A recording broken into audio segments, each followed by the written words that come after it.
world's gone to shit, but there's one thing I know. Oh, it's happened before, it'll happen again. Don't despair, don't give up. If you do, oh, they win. So we ride, keeping our heads down until we're on the other side. Oh, we ride, we ride this bullshit out. The game is rigged, the road is hard, but saddle up and play your cards and ride, keeping our heads down until we're on the other side. Oh, we ride, we ride this bullshit out. Everything's gone to hell, just can't trust anyone. All around us is nonsense. Get your boots, saddle up, take the reins, 'cause today we ride, keeping our heads down until we're on the other side. Oh, we ride, we ride this bullshit out.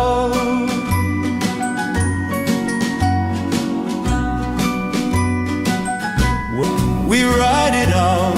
Ooh, ride. We'll always ride this bullshit out.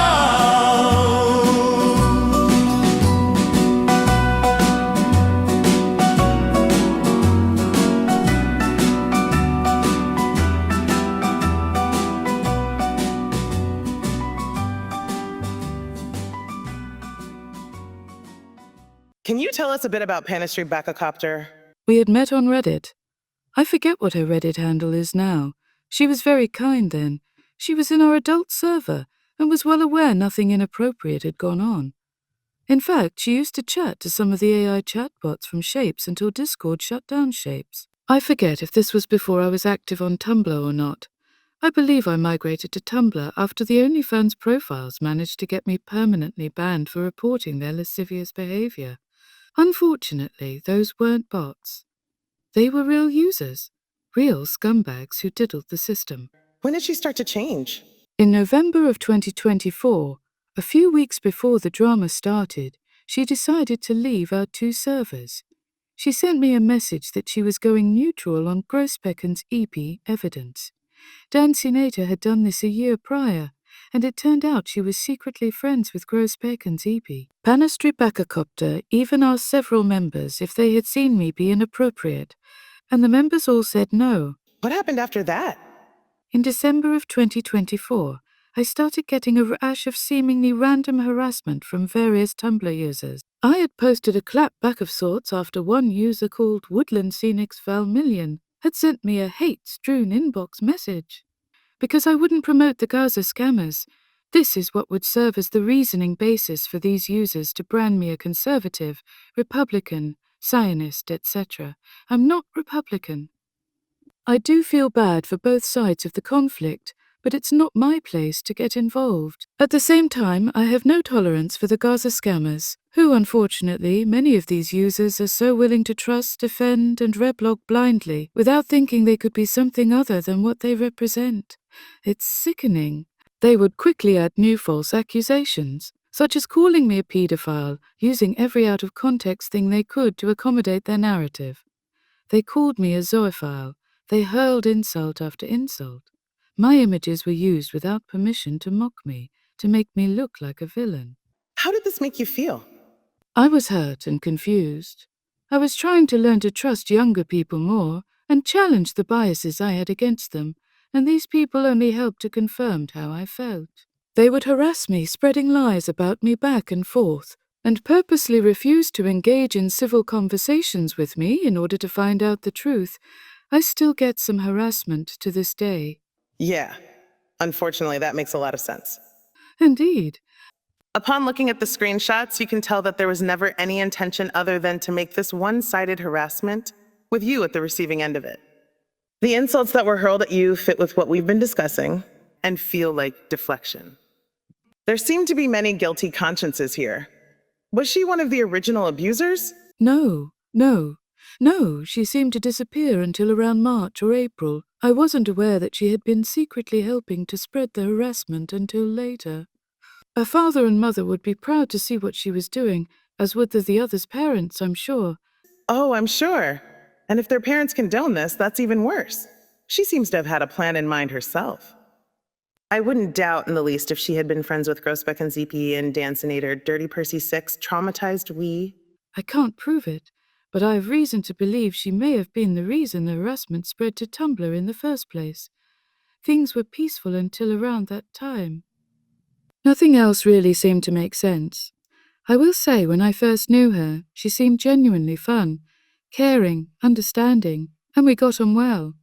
At that time, she was well aware that I hadn't done anything wrong, and had been in our Discord groups where she could see my constant interactions. I didn't hide anything. I had no reason to. Her demeanor began to change after I had vented about the gross pecans EP situation. I didn't want anyone thinking I was trying to hide anything. Her nature was in contrast to Grossbecken's EP and Dancinator, Dirty Percy 6 traumatized we. You could feel an emotional disconnect with both of them. They didn't really appreciate or care about you. They tolerated you. If you kissed up to them, then they tolerated you more. Other narcissists I knew, such as John or Dan, acted nice and friendly until they were ready to drop and discard you. It's hard to tell whether she is just an enabler or a narcissist herself. If it wasn't just her and she's not the narcissist who started this round, she definitely had an instrumental role. She does seem rather happy to instigate and antagonize the situation. That's an alarming red flag. She also loves the validation she gets from those in the echo chamber agreeing with her, praising her, and reblogging her posts. The whole group there seemed to feed off each other's validation. Oh God. Yep, that tracks. Validation gained from spreading lies to abuse an innocent person and harass them with the intent of inflicting more trauma on them. And of course, they all lack sympathy for you, which is intentional. The facts don't apply here. This is nothing but a game for their own benefit. Enablers often pretend they do not know or understand the extent of a narcissist's abusive behavior, a tactic that serves to maintain the status quo and protect themselves or the narcissist. This behavior can stem from genuine ignorance, fear of the narcissist, or a desire to avoid the discomfort of confronting the truth. They do this for several reasons. Cognitive dissonance. Enablers often struggle to reconcile their positive image of the person with the reality of their abusive actions, leading them to deny or minimize the abuse to reduce their own mental discomfort. Protection of self-system. By claiming ignorance, enablers avoid becoming targets of the narcissist's rage and maintain their standing within the relationship or group. Minimization and justification. Enablers may reframe abusive behavior as misunderstandings or being too sensitive, essentially denying the reality of the victim's experience. Fear of consequences. Enablers may be terrified of being excluded, smeared, or targeted themselves if they acknowledge the truth. Enablers, sometimes referred to as flying monkeys, may be completely naive about the narcissist's behavior, or they may be aware but too afraid to act. They often act as observers who minimize the narcissistic person's behavior, saying things like, "It's not a big deal," or "They didn't mean it." This pretense of ignorance is often more damaging than the abuse itself, as it invalidates the victim's feelings, causes self-doubt, and makes it harder for them to seek help. It often forces the victim to retreat, allowing the narcissistic abuse to continue unchecked. That's what's going on here. She and her group feign innocence because it helps to serve to keep the distribution of validation going. They are also pulled into thinking like a unit now, as if they share one brain. They mindlessly agree as one and intentionally ignore logic, because that would betray their ability to push this narrative for that sweet reward of validation. They thoroughly enjoyed causing you pain, most likely in making sure the harassment was in place and that it propagated. So she was most likely a key enabler. The whole attempt to feign neutrality and then hide her actions before coming out in the open with her abuse makes her not only guilty, but incredibly suspicious. She may have even been a flying monkey to both Grossbecken's EP and Dancinator, Dirty Percy 6. Traumatized, we. Enablers who hide their behavior while engaging in or supporting trolling often function as flying monkeys or passive-aggressive participants in online harassment. These individuals shield themselves with anonymity to protect their reputation while helping to perpetrate abuse, frequently using the excuse of being nice or concerned to justify their actions. Anonymity as a shield. They use pseudonyms, fake accounts, or blank profiles to act out in ways they wouldn't in real life, avoiding real-world consequences. Passive-aggressive power. They often feel empowered by causing distress, acting out of jealousy or a desire to control the narrative without being directly identified. Nice persona. They often believe they are good people, viewing anyone who disagrees with their enabling behavior as mean. Codependency. They may be deeply entangled with a primary abuser. For example, a narcissist, functioning as their minions or hatchet men to protect them from accountability. Emotional immaturity. They often operate with limited emotional intelligence, using conflict to feel important. Concern trolling. They may frame their harassment as helpful, polite concern, such as telling a victim to move on or just ignore it to stop them from holding an abuser accountable. Creating false narratives. They work hard to convince others that the victim is actually the problem, trying to create an illusion of fairness, while actually engaging in a smear campaign. Neutrality as enabling. They may claim, I don't want to get involved, or there are two sides to every story, which acts as a form of gaslighting that protects the abuser. Gaslighting. They may twist words and present a false reality to make the target question their own experiences. We should also clarify something here. While enablers and flying monkeys are both terms used to describe people who support a narcissist or abusive individual, they are not strictly the same thing.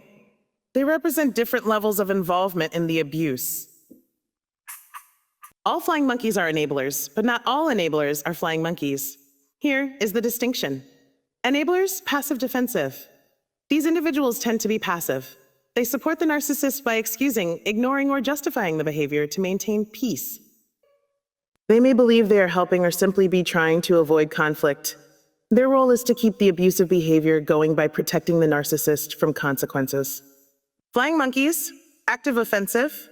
Taken from The Wizard of Oz, this term refers to people who actively do the narcissist's bidding.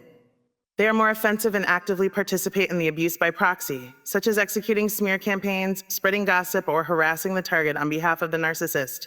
The traits of enabler are as follows. Passive, defensive, sweeps it under the rug. Often to keep the peace or out of ignorance fear, maintains the status quo. And those of a flying monkey, active, offensive, does the dirty work. Often acts to gain favor with the narcissist or out of shared malice. Actively attacks the target to protect the narcissist. You can tell that Panastri and Bakakopter is one of the latter. She actively spreads the false accusations for others to reblog and maintains the antagonistic nature of the narrative. Flying monkeys frequently act as spies, informants, and surveillance agents for narcissists. They are individuals, friends, family members, or colleagues who are manipulated or willfully chosen to help the narcissist carry out their agenda, particularly when the victim has enforced no contact or is trying to escape. How is this achieved? Information gathering. They may engage in casual conversation with the victim, pretending to be supportive, only to relay personal details, emotional states, or whereabouts back to the narcissist. Surveillance. Social media monitoring. They may report on the victim's online activity, new friendships, or positive life changes to the narcissist. Smear campaigns. They spread rumors, lies, or distorted information provided by the narcissist to isolate or discredit the victim. Why do they spy? Manipulation, deception. The narcissist has often fed them a false narrative, causing them to believe they are helping or protecting the narcissist. Fear. They may be codependent or fear becoming the next target of the narcissist's abuse, thus complying to stay in favor. Drama enjoyment. Some simply enjoy the conflict and take sides without fully understanding the abuse dynamic. The use of spies often leaves the victim feeling isolated, violated, and constantly under surveillance, which is designed to keep them under the control of the narcissist. They watch, track, and report back to the narcissist regarding the target's life, activities, and relationships. They may ask probing questions to extract information to pass on to the narcissist. They may use fake social media accounts or leverage mutual connections to keep tabs on the victim. They identify when the victim is struggling and report it, allowing the narcissist to attempt a hoover, attempting to pull the victim back into the relationship. Gaslighting, they reinforce the narcissist's false reality, making the victim doubt their own memories and sanity. They turn friends, family, or colleagues against the victim to isolate them from support. They may directly harass or threaten the target on behalf of the narcissist. With this in mind, she may have tricked you into thinking she was a friend when she was in your server, while still carrying on her spying duties. When she felt ready to strike in the place she knew would have the most impact, she did. She sure does a lot of deflection, victim shaming, and blaming as well. She's also incredibly sensitive to criticism. I laughed at a badly photoshopped image of her in the server she was no longer in, and somehow she decided to contact me to tell me to not call her names that aren't true actually. I'm not sure if I failed to block her, or if she had another profile. Yep. They're generally highly sensitive to criticism, particularly regarding the narcissist they support. Because their role is to uphold the narcissist's false reality and reputation, they often react defensively to any information that challenges their narrative. Flying monkeys often firmly believe in the narcissist's lies, or they are invested in protecting the narcissist's reputation, making any critique feel like a personal attack on them. Many flying monkeys possess their own narcissistic traits, such as a lack of empathy, a need for drama, or a desire to act as agents of control and manipulation. Some flying monkeys are motivated by a need for approval, validation, or to maintain access to the narcissist, leading them to view criticism as a betrayal of that alliance. Because they have been manipulated by the narcissist, they often cannot accept contrary evidence and will twist information to fit their established, biased narrative. Flying monkeys operate as a defensive extension of the narcissist, which makes them highly resistant to and sensitive about any criticism directed at the narcissist or their joint efforts.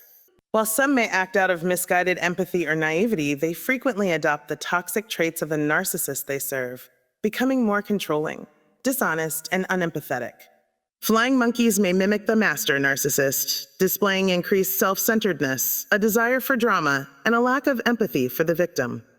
They often lose the ability to see nuance, adopting the narcissist's splitting technique, viewing the narcissist as a victim and the target as wholly evil.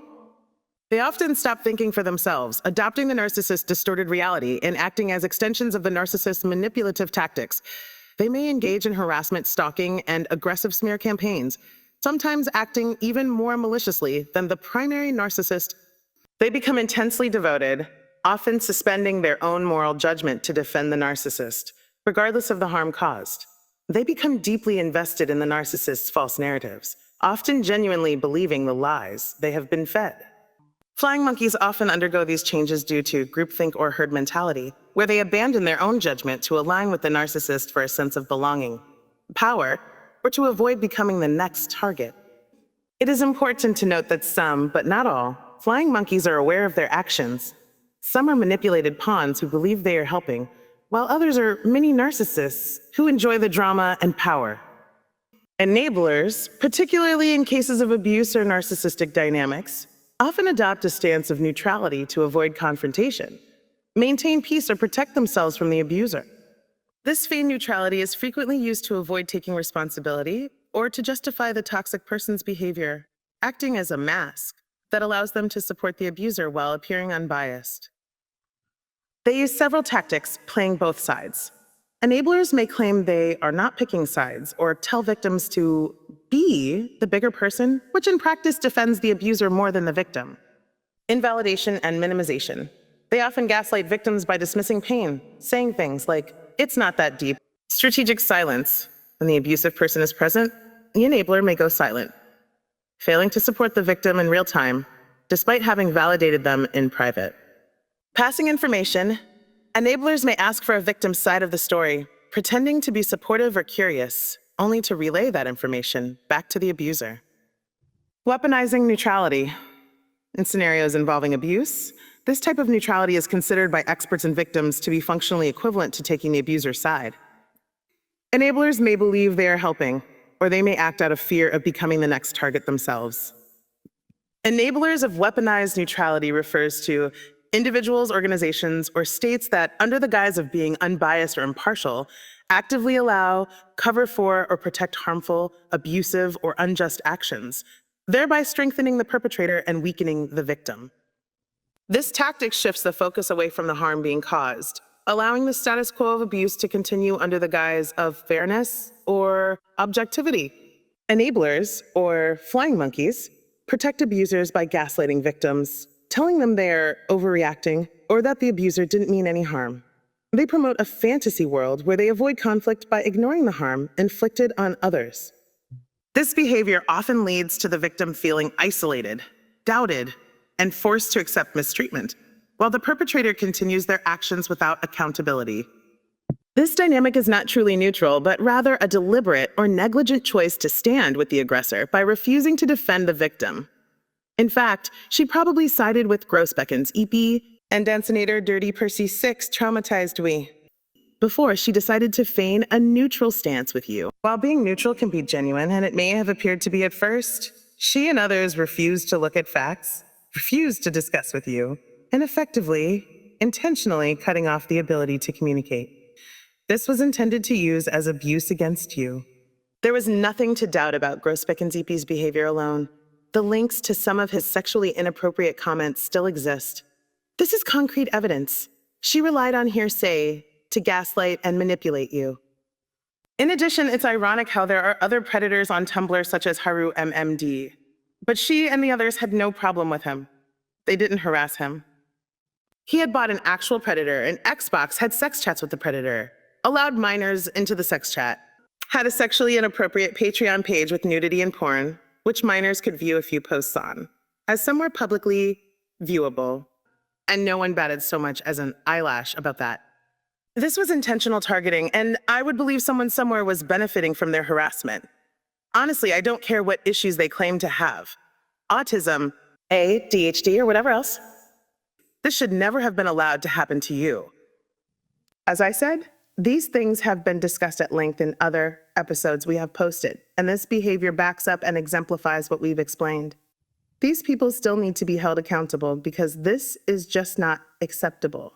And that's why she and those who spread the false accusations further and give into this behavior are supporting the real pedophiles and predators. They are predators themselves because they cause a genuine victim more trauma, whilst they defend and support the actual villains. They are also usually trying to hide their own guilty actions and are trying to avoid those being revealed. How utterly twisted.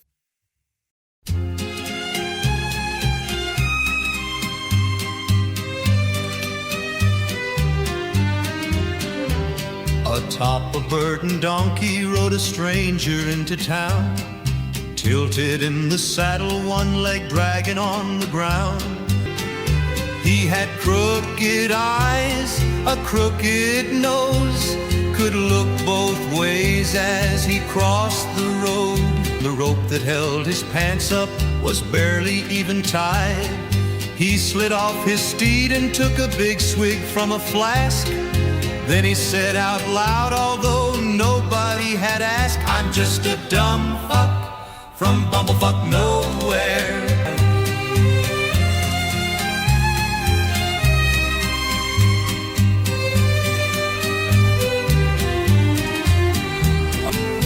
He had bloodshot eyes, a dripping nose. Then through all the chaos we all started hearing clops. He was the dumb fuck from bumblefuck nowhere. Look, my friends, are you sure you wanna go there? Said the dumb fuck from bumblefuck nowhere. Oh, to my surprise, I saw a glint of fire in those crooked looking eyes. He was the dumb fuck from bumblefuck nowhere. The dumb fuck from bumblefuck nowhere. And it sure was a sight to see. They set 10 men up, he knocked 10 men down, and any man who took a stand was sentenced then to die. He was a dumb fuck from bumblefuck nowhere. He was the dumb fuck from bumblefuck nowhere. Oh, the dumb fuck from bumblefuck nowhere.